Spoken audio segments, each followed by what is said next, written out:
But to make it work on a broader scale, the cover-up, you had to have an atmosphere where a broad segment of the government and the mob had agreed that somebody ought to kill the bastard, as they saw it.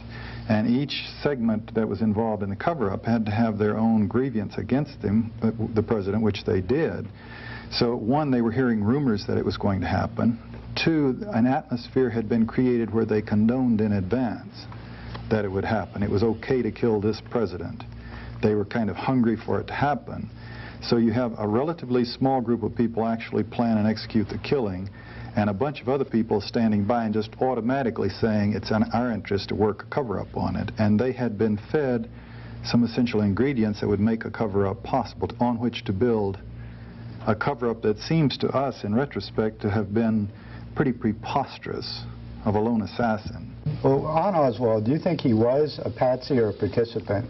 Do you think he actually was one of the people that hit the president, that he was really part of a conspiracy, or was he just set up as a patsy? You're asking me a personal opinion, and my best guess is that he had absolutely nothing to do with the shooting that day. I think the evidence would prove that out in a court of law. And this is the reasoning where people come up and say it was a coup d'etat. This right-wing shadow government, faced with, each element with their grievance against Kennedy, and this bottom underlying agreement that he was a liberal, doing everything wrong from their view of the world, wanting to get rid of him. They couldn't wait for an election. They wouldn't win an election anyway. So the only way they could defend their interests would be to eliminate him, thereby at the same time establishing very clearly to subsequent presidents and senators and congresspeople about who really controls the power in this country and what the bottom line is when you start taking positions that could damage their interests. On our previous programs about the Kennedy assassination, we've shown that the version as provided by the Warren Commission is fatally flawed. So our next two programs on Alternative Views, we will focus on two aspects of the Kennedy assassination: the conspiracy and the cover-up. Care to join us?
The subjects for which we got the most letters and phone calls and overall response on Alternative Views are the programs involving John Stockwell and the CIA and Gary Shaw regarding the Kennedy assassination. Well, hold on to your seats, folks. This is a special occasion because we have both of these gentlemen with us on Alternative Views. Gary Shaw, of course, is the author of Cover Up. He's been studying the Kennedy assassination for the last 25 years, and undoubtedly you've seen our two previous, or maybe three previous programs with Gary Shaw. John Stockwell, of course, was in the CIA for 13 years, got out, wrote his famous book, In Search of Enemies, and we've done, I don't know, anywhere from 35 to 40 programs with John. Well, on Alternative Views now, we're going to look at the Kennedy assassination from the aspect of trying to put together the conspiracy to kill John Kennedy. In our previous programs, we've demolished the Warren Commission report, so we're not even going to deal with that today. But we're going to try to reassemble, if we can, the whole conspiracy, very complex operation, and then also look at the cover-up that took place, because that was quite an operation too. There have also been a lot of books that have been written recently about the Kennedy assassination, and we're going to review those as well. So this, I don't want to take any more time with the introduction. I'm so excited about what we're going to be talking about. Well, Gary, let's begin with your thesis of what actually happened. Let's try to reconstruct step by step your analysis of how the assassination of John F. Kennedy took place that fateful day in Dallas. I don't know how long that's going to take us, Doug, but we'll try. Yeah, what are the different elements in this conspiracy? Basically, the different elements in the conspiracy concern the politics of that day, John Kennedy's movement in certain directions that were contrary in some aspects to almost every major force in America. And so, though he was a very popular president with the majority of the people, he had made an awful lot of very powerful folks mad at him. And so Texas was having its problems from the Democratic Party standpoint, and they were divided, and so the president comes to Texas on a political trip, and they plan motorcades and so forth for him to meet the people and give speeches and try to mend those party wounds. He arrives in Dallas and is, of course, assassinated, we're told, by one lone individual. Anybody that was there knew immediately that there were more than one gunman, that there were several.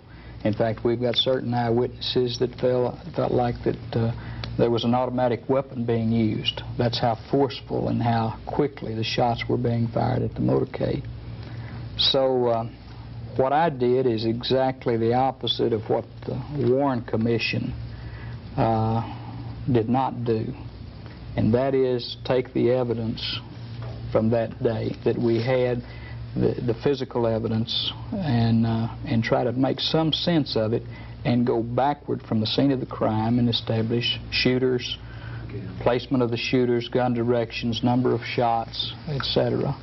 And in doing so, it was real easy to determine that there were at least 4 primary gunmen, 2 to the president's front, right front. And remember, in the motorcade, the clear side of the automobile is the right and the rear. They planned it perfectly. And so there were 2 shooters to the right front, 2 shooters to the right rear. The ones in the front were more on a level with the motorcade. The 2 in the rear were upward and above.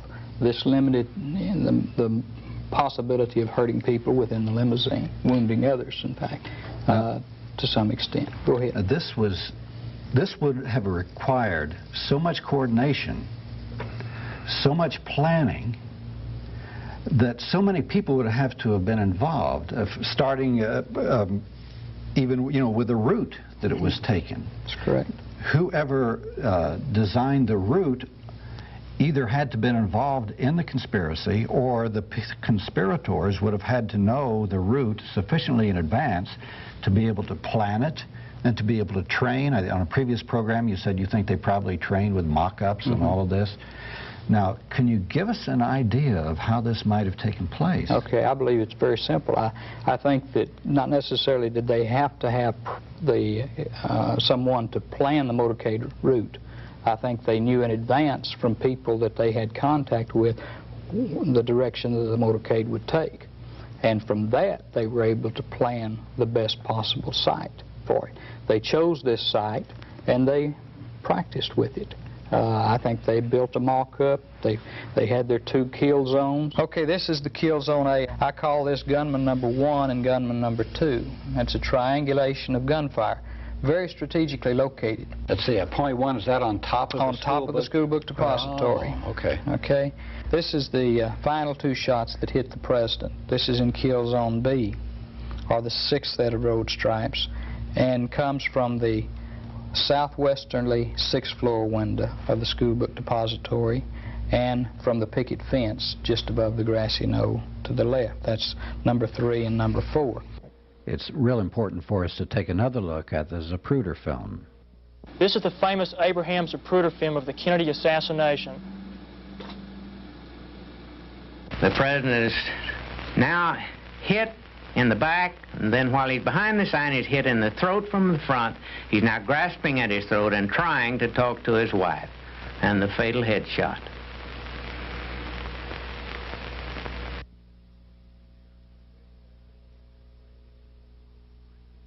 This is a blow-up of that headshot.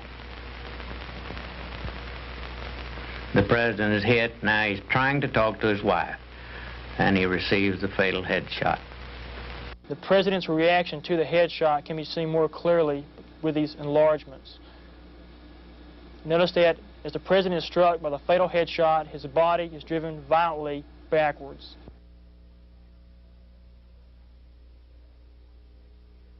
And if you watch the Zapruder film, you see the president hit twice at one section of the street. He's hit again twice at a second section. These just happen to coincide with the fourth set of road stripes numbering down from Houston Street on Elm to the sixth set of road stripes.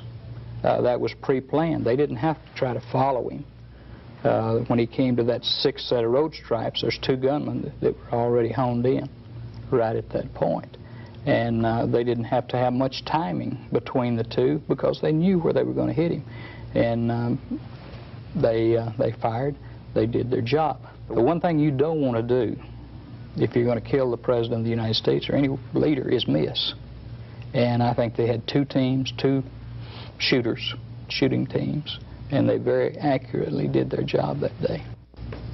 How far ahead would an elaborate assassination like this have to have been planned and have the people contacted to do it and trained so that they would be able to do such an incredibly perfect job when the time came?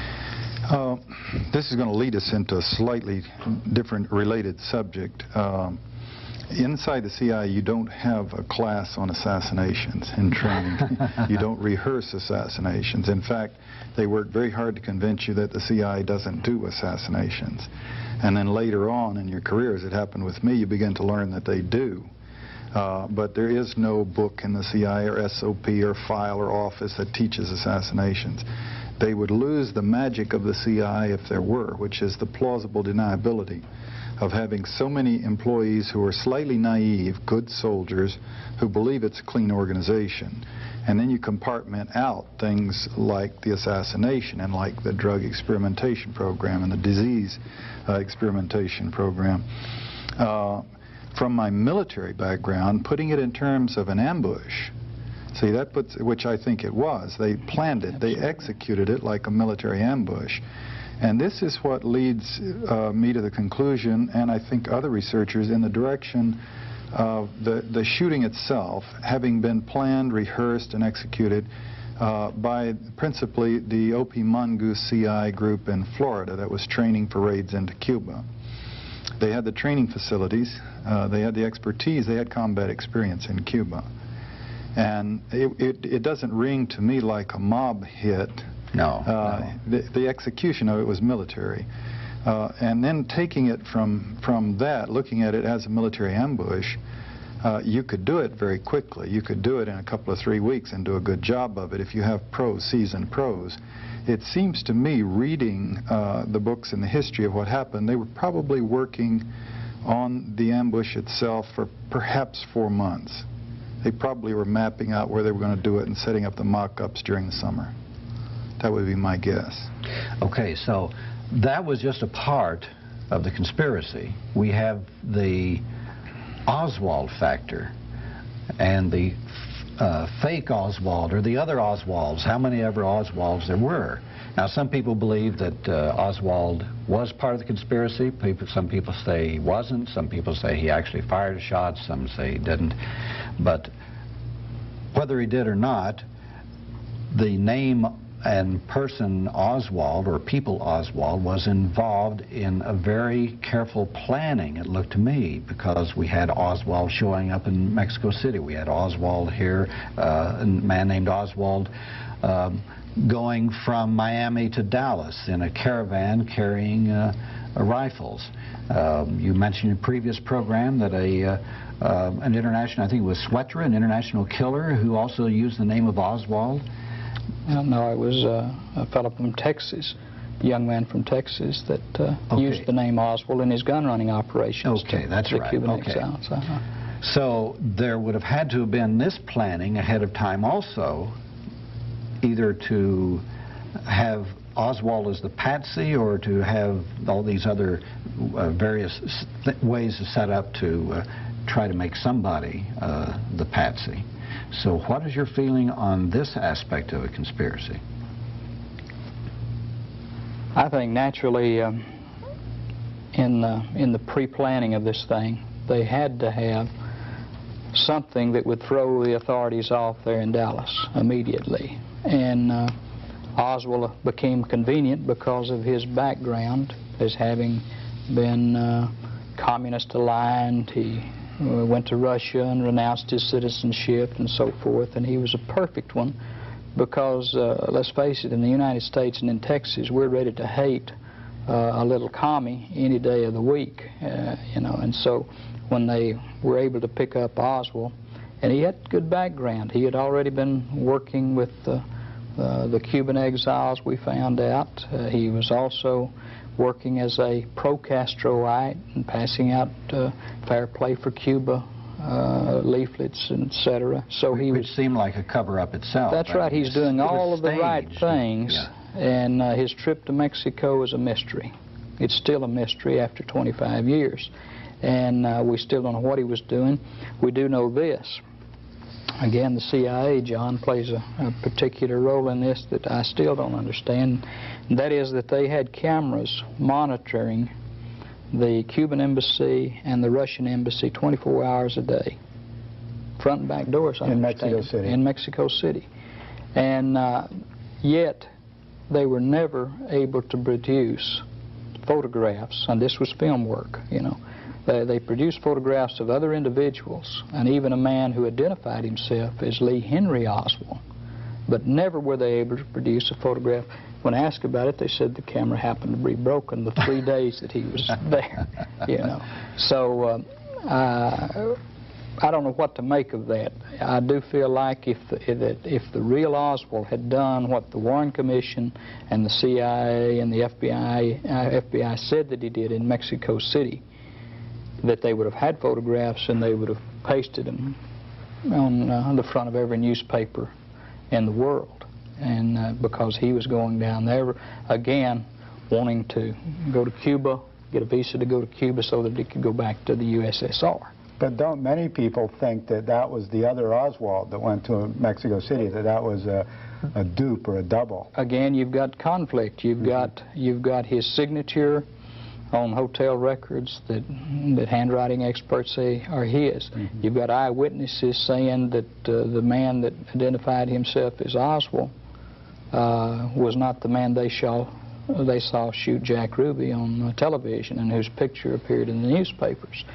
So you've got, again, those conflicts that have never been reconciled, and we've not done it yet.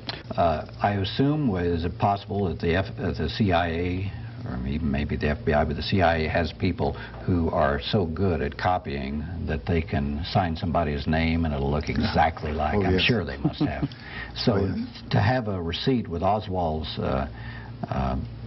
name on it could fool an expert if somebody wanted to do that. Well, one possible scenario is that they sent Oswald down to Mexico City without him knowing what he was doing. They had some operation he thought he was part of to get him in the hotels and have him witnessed in the scene. Then they have their other person go in pretending to be Oswald in the embassy, and they don't have any photographs.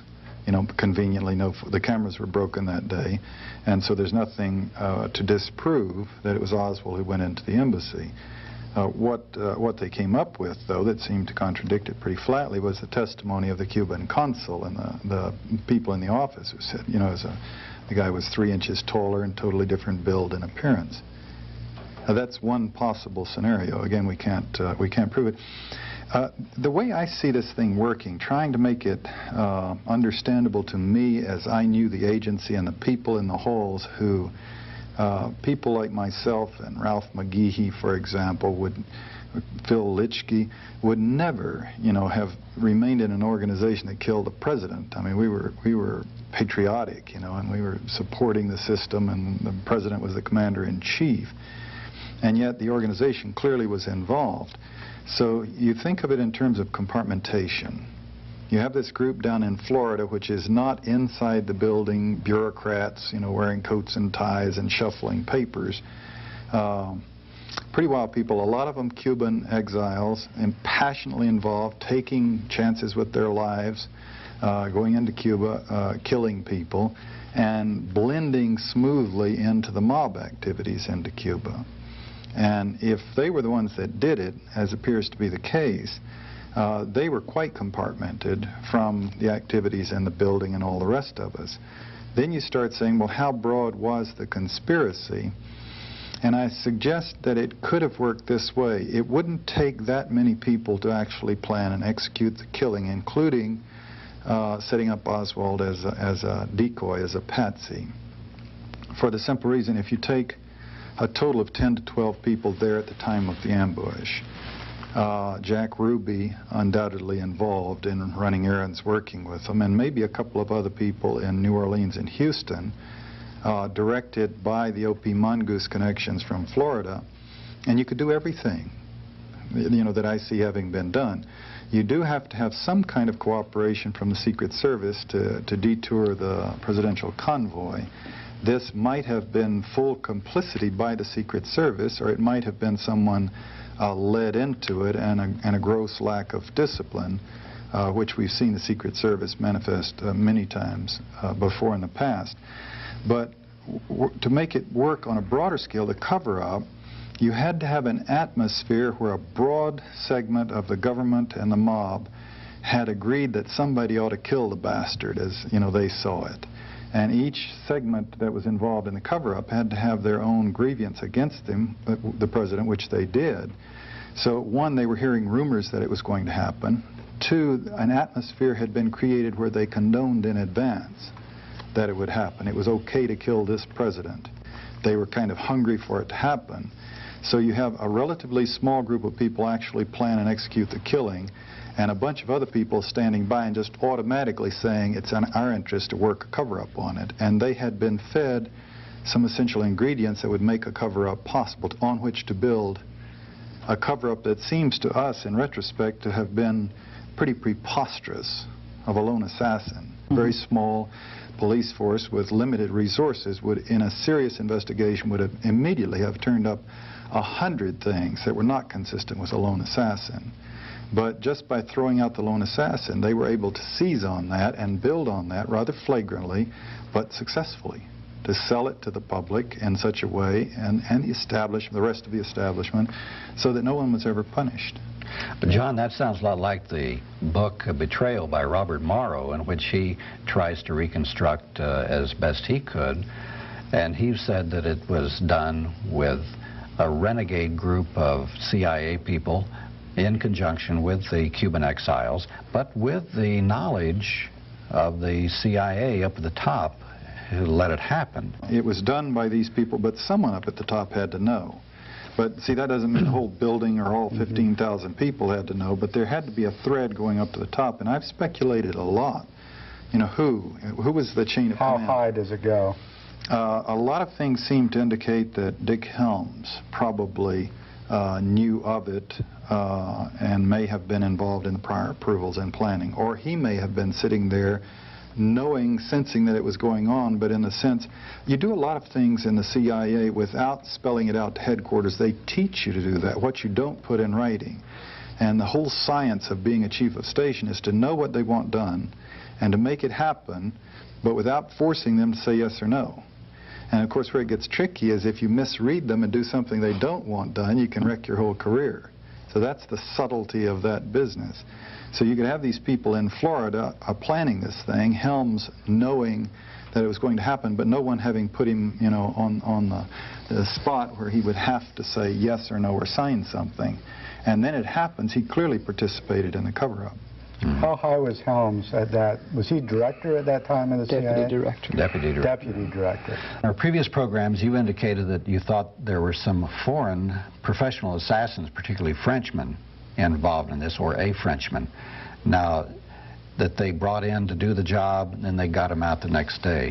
Now, how does this coincide with John's thesis that it was the Cuban exiles and their operation there?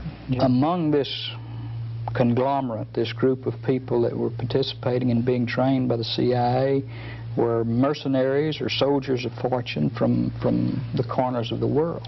And it was not unusual to find Frenchmen, Belgians, mercenaries, and so forth. So it would not surprise me if you're going to kill the most important man in the world at that time, and I see him as that, I think you would get the best trained men available. And it does not surprise me that the evidence leads toward some French mercenaries being used in this operation. I don't have any great problem with that, but I don't think that they necessarily had to have brought in a full team of shooters from Marseille, for the simple reason they had some very passionate people right on their own staffs. I could visualize a scene where some of the people like Orlando Bosch was saying, I want to shoot, you know, I want one of the rifles, and maybe some of the others, but they might have had a professional or two brought in, you know, as the nucleus of the thing. Is there a mafia connection that's plausible to the two of you? It is to me, simply because the mob was already operating within this this program.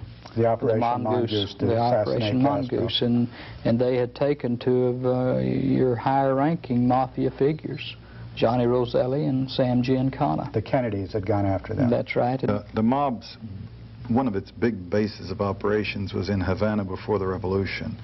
And Fidel was cutting all that off, severing the ties, of nationalizing the gambling casinos that had belonged to Trafficante and other mob figures. And so in the war, the efforts to kill Fidel had been begun by the mob before the CIA approached the mob and said, let's kill Castro, for example.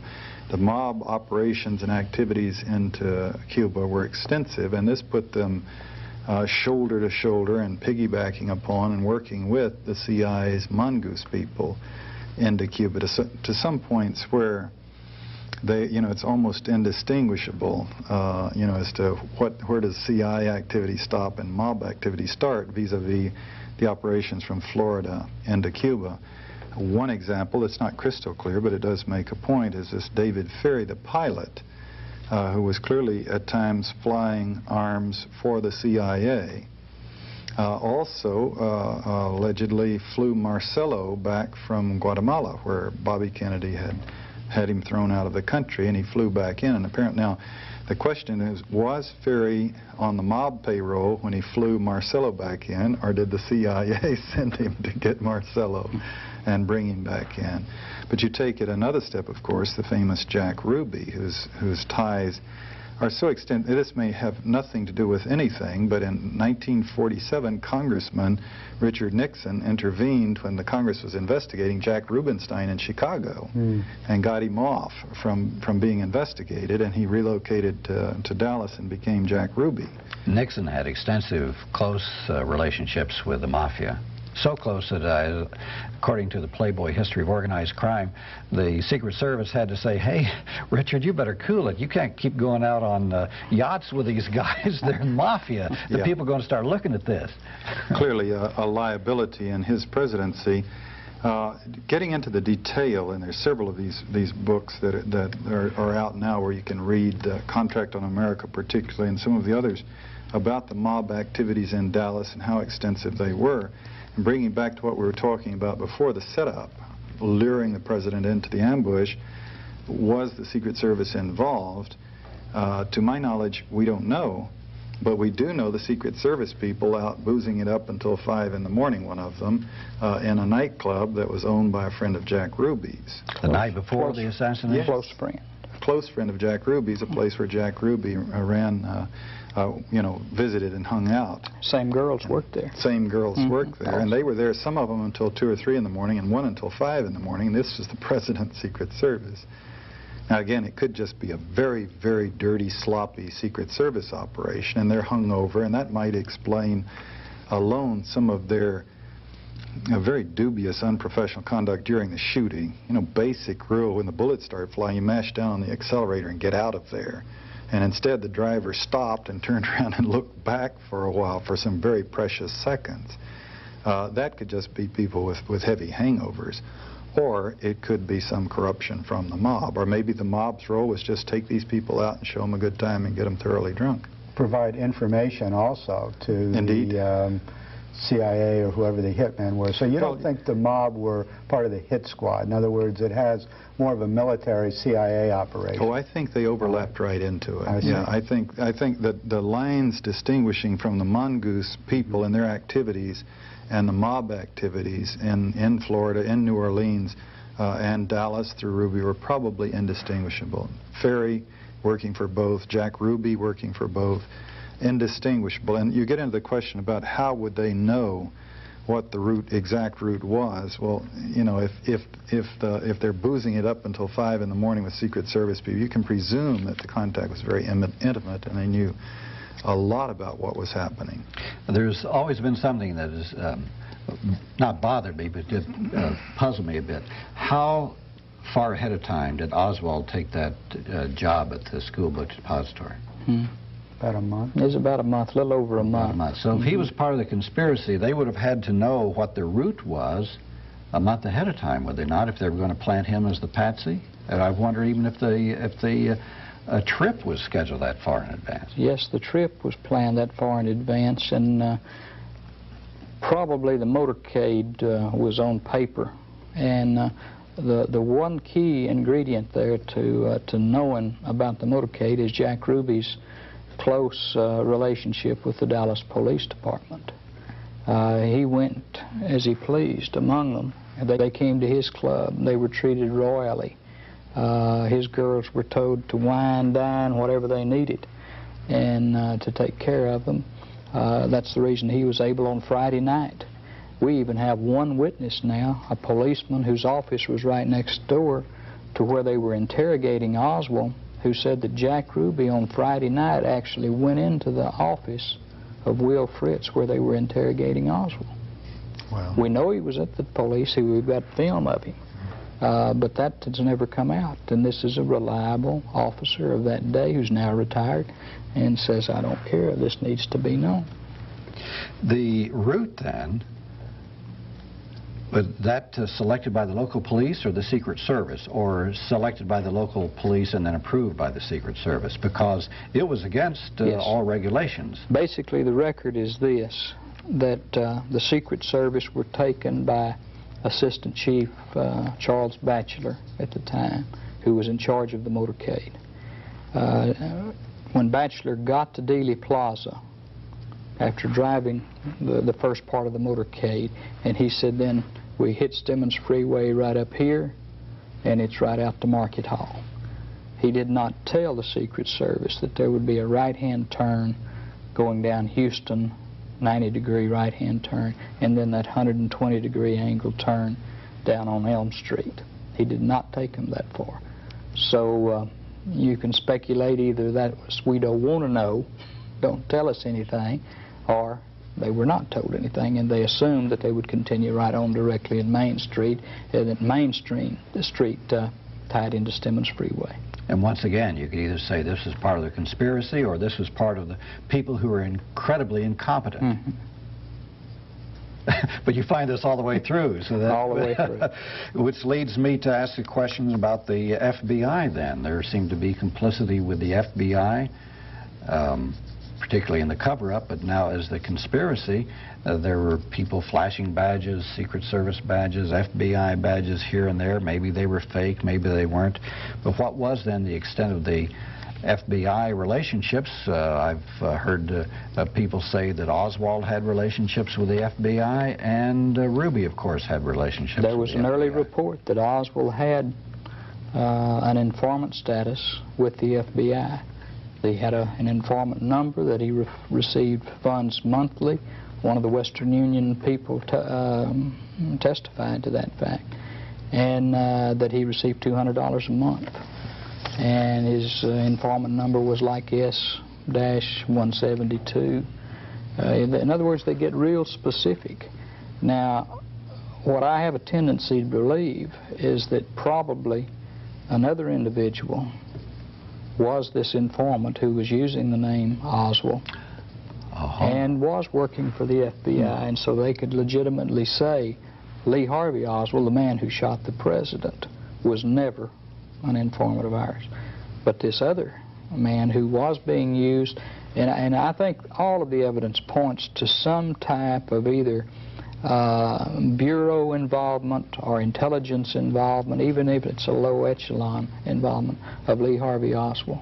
I mean, it's like Senator Schweiker said, the fingerprints of intelligence are on every move that he made back in that period of time. FBI or CIA? Or one or the other, or Defense Intelligence Agency. We had a number of... And so that's kind of the way I have approached it. It does not have to be. And the FBI had already destroyed a note, you know, that the Oswald had brought up there. Well, on Oswald, do you think he was a patsy or a participant? My best guess is that he had absolutely nothing to do with the shooting that day. I think the evidence would prove that out in a court of law. That there was somebody in his place who looked very much like him, and it's even a good possibility that Oswald, acting on behalf of one of these agencies, had actually knew about the plot and perhaps had even tried to report it. Mark Lane gave a speech in which he said that when Oswald was informed that Kennedy had been shot, he said, so, and they were accusing him of doing it, he said, so I'm the patsy. Right. Now, which would lead me to believe that he was part of the conspiracy. He may not have fired, he may not have been at the school book depository and all, but it leads you to think that he was part of the conspiracy. Or part of something. John Davis wrote a book called Mafia Kingfish. It'll be out in paperback in November, and I urge your viewers to buy it, because it does make a very good case for Carlos Marcello as as one of the forces behind the assassination of the president. But he uncovered evidence that Lee Harvey Oswald actually worked for the Marcello family in New Orleans. As a boy, as a boy, as a runner. And his uncle did work for Marcello. Right. They know that, and he worked for his uncle. And so that's a close tie with New Orleans and with David Ferry and with you know, organized crime. And when it came time to find somebody as this patsy, he was a natural, which leads me to the conclusion that whoever his immediate superior, his case officer, or whoever it might be that directed his activities in whatever intelligence operation that he was in, had to have also probably been in on the conspiracy to kill the president. And he was manipulating Lee Harvey Oswald into the position that he was. The job at the Texas School Book Depository, his trip back to his rooming house where the Dallas police car, while he's inside, comes up and honks twice, and he comes out, and the last time the landlady sees him, he's standing on the corner waiting on a bus. And then the next thing you know, Tippett is killed, and Oswald is way over here, and the timing is impossible for him to have done all of these things, but he ends up in the theater with a gun, you know, and is arrested. The first two things the cops say to him, now here is a man miles from the scene of a crime. They have absolutely no indication that he's done anything other than allegedly sneak into a theater without paying. And they arrested him, and they're saying, shoot the president, will you? And we have eyewitnesses and ear witnesses testifying to that. That's what they were saying. And even to the point of taking a gun butt and striking him with it. And at that point, they didn't have any of the reconstructions of the Warren Commission, which turned out to be stretched and false. And so they had to have been all set up with stories that Oswald was the person to go after and that he had killed the president and all that. So now, were these people part of the conspiracy, or did somebody tip them off on the scene and say, okay, there he is, get him? Right. Well, I think, you know, this is speculation and can be discounted as such. But Oswald, when he saw what came down, immediately would do what I would do, or John would do, and he calls his superior and says, hey, this has happened, what's going on? And he says, I don't know, meet me at the Texas Theater, like we usually do, or meet me at the Marseille Zoo, whatever they decide is a meeting place. And then they hang up. He picks up the phone. He calls the authorities. Your man will be such and such place, such and such time. There is another aspect of the conspiracy which either would have needed to be taken care of or as part of the cover-up, which we'll get into later, and that's the medical aspect. There were medical people all along the line, and there's one whole book written about it, that destroyed evidence, tampered with evidence, messed around with evidence. So how did was this part of the conspiracy too, that people had to have their counterparts or people working with them in the medical flow of this from Dallas on up through Washington? I think there's no doubt that there had to be, and I think it had to come basically from within the White House.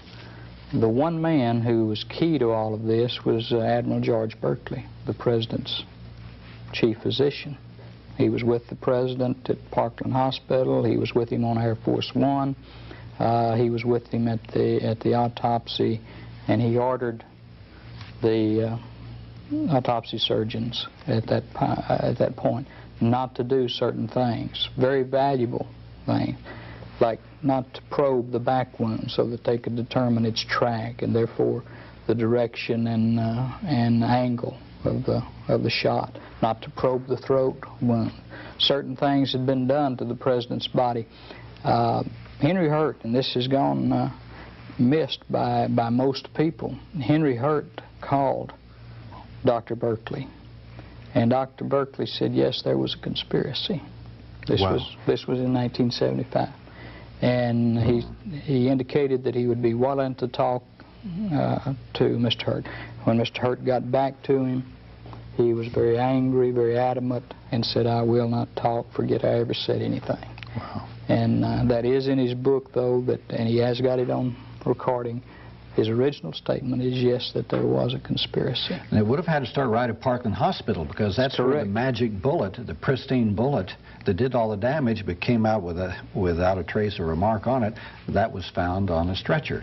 So it had to have been, the medical aspect would have had to start there as far as the cover-up goes. Well, it was a military-controlled operation completely, and I think you've got to ask yourself the question, if this happened, how would Robert Kennedy fit into this? Why would he keep his mouth shut, etc.? And we learned probably about 6 or 7 years ago that one of the first people that Robert Kennedy called was one of the very top Cuban exile leaders, a fellow by the name of Harry Reese Williams. That's Harry, R-I-R-U-I-Z, I believe. Reese. Williams. And he told him that, hey, one of your guys killed the president. And that's not a pro-Castroite, that's an anti-Castroite. And you have to ask yourself, well, why didn't Robert do something about it? I think immediately they realized that the same group went to Dallas that they were sending to Cuba. And when they realized that and realized that those tracks would come right back to them, they had to say, stop, we've got to cut this off now. And they did do that. Let's clarify that they in that case being Robert Kennedy, yeah. The people in the White House, Dr. Berkeley, orders directly to Dr. Berkeley. I think J. Edgar Hoover and the Central Intelligence Agency had already seen what would happen if they didn't. So they chose the lone assassin. The cover-up had to have begun before the assassination. Setting up Oswald as a patsy was prior planning, and that pristine bullet in the hospital, the bullet had to have been prepared, and someone had it there to drop it on the site. Hoover apparently began to give orders the same day, that they should focus on the lone assassin and, prove he did it. So he was clearly poised to react in a certain way. He didn't have to take a couple of days to think about which way it was going to fall and take, an expedient solution. He had a position on it beginning immediately. Yeah, Now Kennedy, Robert Kennedy, his position, he was disempowered the moment the bullets started flying in Dallas to all practical purposes. His power was his brother, the president. His brother is killed. Johnson is the president. Bobby Kennedy lost his power base at that point. It seems to me he was obviously very bright, and he'd been priding himself in playing hardball for a long time. He obviously knew the risks of this vendetta he was waging against organized crime. He must have thought about his own vulnerability and his brother's. And it seems to me he immediately began, okay, get my head down and emerge eventually as president, and then I'll resume the fight with some muscle to make it happen. And this is the only way I can explain why he was so relatively quiet about what had happened. He knew he could be knocked off unless he became president and had the power to do something about it. The whole Kennedy family, including John Kennedy's immediate family, bought the lone assassin thing. Well, publicly they did. I really wonder if Robert did. I doubt it. I doubt it. You could not be an intelligent person and buy into that thing as it unfolded. No, I mean, but this is part of the cover-up too, to put this face before the American people. But before we get into the cover-up, I'm not sure we're going to have time to get into that. Maybe we'll have to wait till the next program for this. But getting back to this conspiracy, we're talking about an enormous, well-planned conspiracy, with people in the Secret Service, perhaps, in the medical arenas, local police, the mob, the CIA, and the FBI.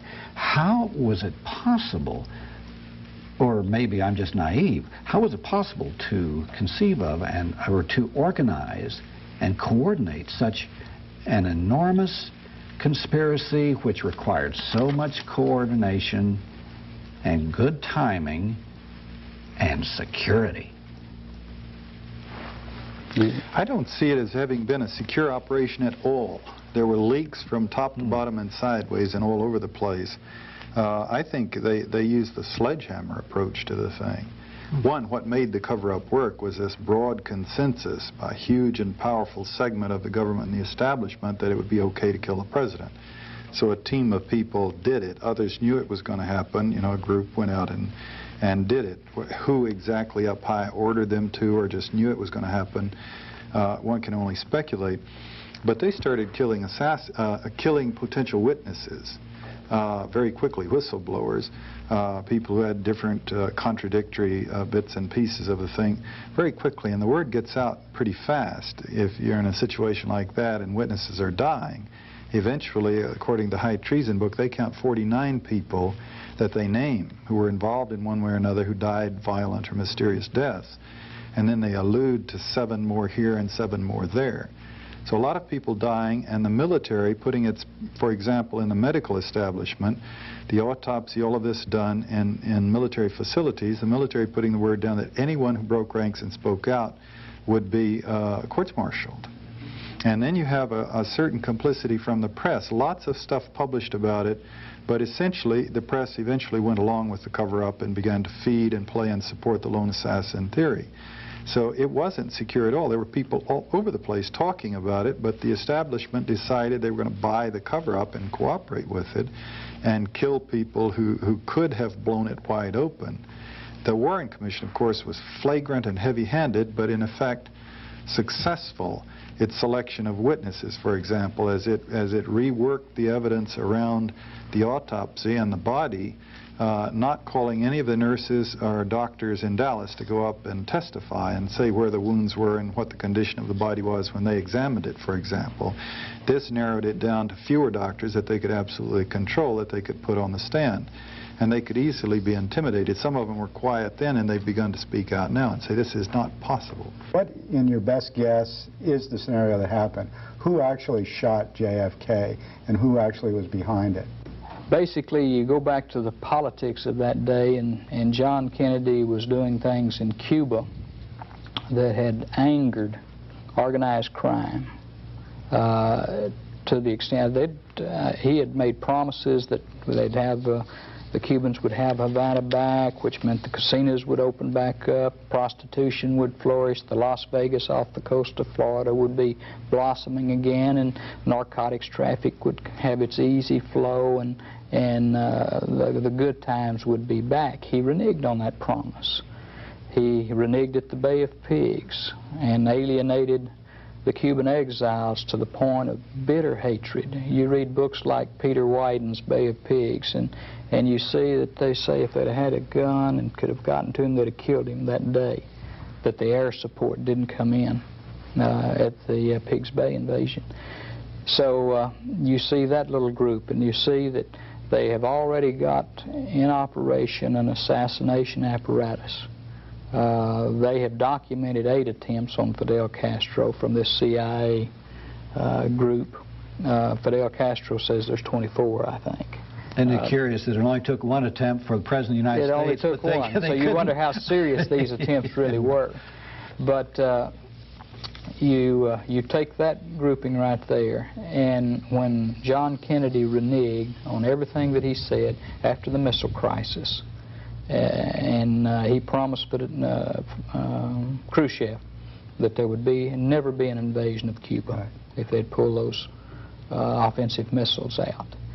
Then the handwriting, I think, was on the wall at that time, and there was vengefulness involved, there was money involved, there was power, and that turned an apparatus that it was already trained and in operation and turned it to Dallas. And I think you've got to remember that we don't protect or didn't protect our president at that time like Fidel Castro was protected, yes, or like Charles de Gaulle was protected. Yes. And it was, you know, it was a turkey shoot in Dallas. Yeah, the attempts on Fidel's life were certainly serious, but you had a different operational problem, if you will, to try to do it in Cuba, where you did not have a broad consensus of it's okay to kill the man that you had in Dallas, that you had in the United States against Kennedy at that time. So they were having to plan a truly clandestine assassination in which the shooter wouldn't have some kind of magic immunity in a Warren Commission and whatnot. There would be an extremely vigilant reaction from Fidel's bodyguard and the Cuban government and whatnot. So they were trying to think of esoteric, clever, tricky ways to do it. In Dallas, God knows they could set up a big, broad ambush right in broad daylight and gun the man down. You have the killing apparently engineered by a paramilitary team, an ambush. Perhaps a small bunch of people with a few supporters in New Orleans and Dallas actually engineered the hit, others knowing about it, but the cover-up brings a lot of other very powerful and big groups into the conspiracy. And so then you get into motive. You know, why would the CIA be down on Kennedy enough to want to kill him? And you had, as Gary said, the Bay of Pigs, which they considered to be a betrayal. Objective readers in history would not necessarily agree, but they certainly did. And also, he was in the policy of reformulating the policies in Cuba to actually withdraw and cut back and curtail the assassination attempts on Fidel and break up the O.P. Mongoose infrastructure that was raiding and attacking in Cuba. You get this in the Betrayal book by Bob Morrow, for example. Then you have the right-wing military that you see, you know, why did the military suppress the evidence and doctor the photographs and control the doctors? Their anger could easily have been because, you know, a liberal president pulling them back from Vietnam, which was designated as their next big war. So the right-wing military, very angry about his position towards the world and towards war and towards their choice of wars. Again, the mob, the Kennedy brothers were waging, especially Bobby, but with Jack's support, were waging a major vendetta against mob leaders. They had put Hoffa in jail. They had kicked Marcello out of the country, and then Rosselli and Giancani were incorporated into the activities. The mob had a fight for survival on its hands with the Kennedys. And then, of course, you have their huge investment in Cuba, and then you also have linkage into Southeast Asia. Trafficante had been to visit Vietnam. They were obviously planning a shift in resources to the Golden Triangle. If the U.S. went in a big way, you'd have lots of vehicles, airplanes, and ships, literally, that you could piggyback the drugs back into the States, and Kennedy's pulling out of Southeast Asia. The Texas, the right-wing business folks, of course, the oil depletion allowances. Kennedy was cutting them. They had become fabulously rich from these things, and they didn't want them cut. And then you get, of course, the key is the FBI. not necessarily in the planning of the killing or the execution of the killing, but certainly Hoover's position, immediate position in the cover-up, was essential to make it work. All of his agents trying to construct, or ordered to try to construct evidence that would pinpoint a lone assassin. Some of them came up with bits and pieces that were quite contradictory, which the Warren Commission pretty much just ignored. So where did the FBI come up with its big grievance against Kennedy? And this is where you get into, for example, Contract on America, David Scheim's book. Hoover had, and also this other excellent book, we have a copy here, Secrecy and Power, The Life of J. Edgar Hoover. Hoover had a lifetime association with organized crime. He bet and gambled, weekly. It was his big passion, and he took 2 vacations a year regularly where the bills were picked up by people who related to organized crime. And he maintained throughout that organized crime was not a problem, not a factor in our society. Didn't exist. Didn't exist. No, the mafia didn't exist. The mafia didn't exist. And so he's in a position, if from that position and that history and that involvement, his relationship with the mob, and then of course his hard right-wing stance, period, across the board, what you had all of these people faced with a very dynamic, effective, liberal president who promised to be in office for 4 years and then 4 more years, quite possibly followed by his brother for 4 years and maybe 4 more years, and God knows, Teddy after that. I mean, they could see a real dynasty moving. All the polls were showing that they had no chance whatsoever to win in the electoral process. And this is the reasoning where people come up and say it was a coup d'etat. This right-wing shadow government faced with, each element with their grievance against Kennedy, and this bottom underlying agreement that he was a liberal, doing everything wrong from their view of the world, wanting to get rid of him. They couldn't wait for an election. They wouldn't win an election anyway. So the only way they could defend their interests would be to eliminate him, thereby at the same time establishing very clearly to subsequent presidents and senators and congresspeople about who really controls the power in this country and what the bottom line is when you start taking positions that could damage their interests. Well, we've talked about the conspiracy. On our next program, we're going to talk about the cover-up and also some of the new books that have come out recently with John Stockwell and Gary Shaw. Will be with us. I can't wait for that one either. So stay with us for our next program. That brings us to the end of this Alternative Views. Gary Shaw has established the JFK Assassination Information Center in Dallas. It's a repository of a lot of information concerning the assassinations available to the public. It has films, newsreels, audio and visual tapes, artifacts, government documents, books, and publications. They're available to you in the center's files. It's a 3,000 square foot area which includes a public exhibit where evidence and information concerning the assassinations are on display. You can also see a 20-minute film of the assassination and its controversies. If you'd like a copy of this brochure, which you've been looking at on your screen, send a self-addressed stamped envelope to JFK Assassination Information Center, West End Marketplace, Suite 310, 603 Munger Avenue, Dallas, Texas, 75202. The phone number is 214-871-2770. That's the JFK Assassination Information Center, West End Marketplace, Suite 310, 603 Munger Avenue, Dallas, Texas, 75202. Alternative Views is a production of the Alternative Information Network. P.O. Box 7279, Austin, Texas, 78713. Bye.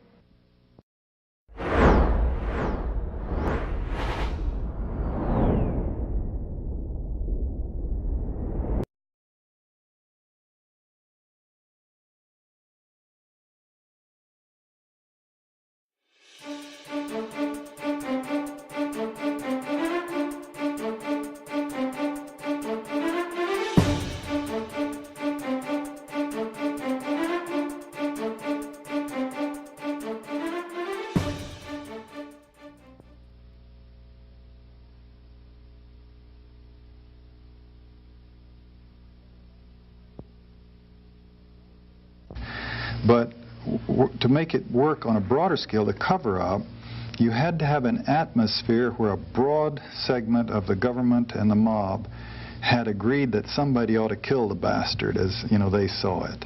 And each segment that was involved in the cover-up had to have their own grievance against him, the president, which they did. So, one, they were hearing rumors that it was going to happen. Two, an atmosphere had been created where they condoned in advance that it would happen. It was okay to kill this president. They were kind of hungry for it to happen. So you have a relatively small group of people actually plan and execute the killing, and a bunch of other people standing by and just automatically saying it's in our interest to work a cover-up on it. And they had been fed some essential ingredients that would make a cover-up possible, on which to build a cover-up that seems to us, in retrospect, to have been pretty preposterous of a lone assassin. Well, on Oswald, do you think he was a patsy or a participant? Do you think he actually was one of the people that hit the president, that he was really part of a conspiracy, or was he just set up as a patsy? You're asking me a personal opinion, and my best guess is that he had absolutely nothing to do with the shooting that day. I think the evidence would prove that out in a court of law. And this is the reasoning where people come up and say it was a coup d'etat. This right-wing shadow government faced with, each element with their grievance against Kennedy, and this bottom underlying agreement that he was a liberal, doing everything wrong from their view of the world, wanting to get rid of it. From the Democratic Party standpoint, and they were divided, and so the president comes to Texas on a political trip, and they plan motorcades and so forth for him to meet the people and give speeches and try to mend those party wounds. He arrives in Dallas and is, of course, assassinated, we're told, by one lone individual. Anybody that was there knew immediately that there were more than one gunman, that there were several. In fact, we've got certain eyewitnesses that felt like that there was an automatic weapon being used. That's how forceful and how quickly the shots were being fired at the motorcade. So what I did is exactly the opposite of what the Warren Commission did not do, and that is take the evidence from that day that we had, the physical evidence, and try to make some sense of it and go backward from the scene of the crime and establish shooters, placement of the shooters, gun directions, number of shots, etc. And in doing so, it was real easy to determine that there were at least 4 primary gunmen, 2 to the president's front, right front. And remember, in the motorcade, the clear side of the automobile is the right and the rear. They planned it perfectly. And so there were 2 shooters to the right front, 2 shooters to the right rear. The ones in the front were more on a level with the motorcade. The 2 in the rear were upward and above. This limited the possibility of hurting people within the limousine, wounding others, in fact, to some extent. Go ahead. This would have required so much coordination, so much planning, that so many people would have to have been involved, starting even with the route that it was taken. That's correct. Whoever designed the route either had to been involved in the conspiracy, or the conspirators would have had to know the route sufficiently in advance to be able to plan it and to be able to train. On a previous program you said you think they probably trained with mock-ups and all of this. Now, can you give us an idea of how this might have taken place? Okay, I believe it's very simple. I think that not necessarily did they have to have someone to plan the motorcade route. I think they knew in advance from people that they had contact with the direction that the motorcade would take. And from that, they were able to plan the best possible site for it. They chose this site, and they practiced with it. I think they built a mock-up. They had their 2 kill zones. Okay, this is the kill zone A. I call this gunman number 1 and gunman number 2. That's a triangulation of gunfire, very strategically located. Let's see, point 1, is that on top of the school book? On top of the school book depository. Oh, okay. Okay. This is the final 2 shots that hit the president. This is in kill zone B, or the 6th set of road stripes. and comes from the southwesterly 6th floor window of the school book depository and from the picket fence just above the grassy knoll to the left. That's number 3 and number 4. It's real important for us to take another look at the Zapruder film. This is the famous Abraham Zapruder film of the Kennedy assassination. The president is now hit in the back, and then while he's behind the sign, he's hit in the throat from the front. He's now grasping at his throat and trying to talk to his wife, and the fatal headshot.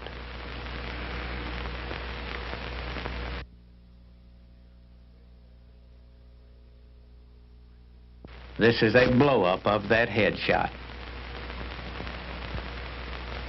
The president is hit. Now he's trying to talk to his wife, and he receives the fatal headshot.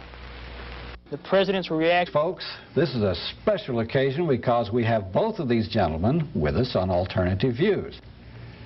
Gary Shaw, of course, is the author of Cover Up. He's been studying the Kennedy assassination for the last 25 years, and undoubtedly you've seen our 2 previous, or maybe 3 previous programs with Gary Shaw. John Stockwell, of course, was in the CIA for 13 years, got out, wrote his famous book, In Search of Enemies, and we've done, I don't know, anywhere from 35 to 40 programs with John. Well, on Alternative Views now, we're going to look at the Kennedy assassination from the aspect of trying to put together the conspiracy to kill John Kennedy. In our previous programs, we've demolished the Warren Commission report, so we're not even going to deal with that today. But we're going to try to reassemble, if we can, the whole conspiracy, very complex operation, and then also look at the cover-up that took place, because that was quite an operation too. There have also been a lot of books that have been written recently about the Kennedy assassination, and we're going to review those as well. So this, I don't want to take any more time with the introduction. I'm so excited about what we're going to be talking about. Well, Gary, let's begin with your thesis of what actually happened. Let's try to reconstruct step by step your analysis of how the assassination of John F. Kennedy took place that fateful day in Dallas. I don't know how long that's going to take us, Doug, but we'll try. Yeah, what are the different elements in this conspiracy? Basically, the different elements in the conspiracy concern the politics of that day, John Kennedy's movement in certain directions that were contrary in some aspects to almost every major force in America. And so, though he was a very popular president with the majority of the people, he had made an awful lot of very powerful folks mad at him. And so Texas was having its problems. They couldn't wait for an election. They wouldn't win an election anyway.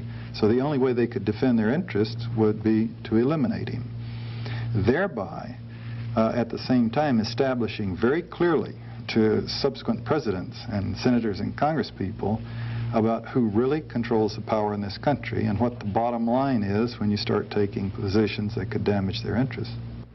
On our previous programs about the Kennedy assassination, we've shown that the version as provided by the Warren Commission is fatally flawed. So our next 2 programs on Alternative Views, we will focus on 2 aspects of the Kennedy assassination, the conspiracy and the cover-up. Care to join us?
The subjects for which we got the most letters and phone calls and overall response on alternative views are the programs involving John Stockwell and the CIA and Gary Shaw regarding the Kennedy assassination. Well, hold on to your seats.